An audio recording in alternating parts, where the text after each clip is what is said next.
জরুরি ঘোষণা। ঘোকসাডাঙ্গা থানা, বন দপ্তর এবং লোকাল অঞ্চল প্রশাসনের পক্ষ থেকে একটি জরুরি ঘোষণা।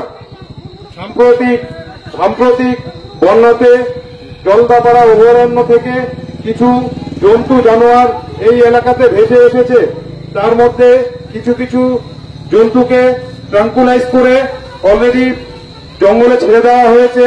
এখনো এই এলাকাতে কিছু বন্য শুয়োর এবং গন্ডার রয়েছে। আপনাদের পাশেই পাতলা খাওয়ার জঙ্গলে দুটি হাতি এবং একটি গন্ডার রয়েছে। তারা যে কোনো সময় নদী পার হয়ে লোকালয়ে ঢুকে পড়তে পারে। সেই জন্য অত্র এলাকার গ্রামবাসীদের সাবধান করা হচ্ছে যে আপনারা বিশেষ প্রয়োজন ছাড়া রাতে এবং দিনে নদীর চরের দিকে যাবেন না। আপনাদের নজরে কোনো বন্য জন্তু অথবা শূকর নজরে এলে তৎক্ষণাৎ পুলিশ প্রশাসন বা বন দপ্তরকে খবর দিন। ধন্যবাদ। ঘোষণাটি শেষ হলো।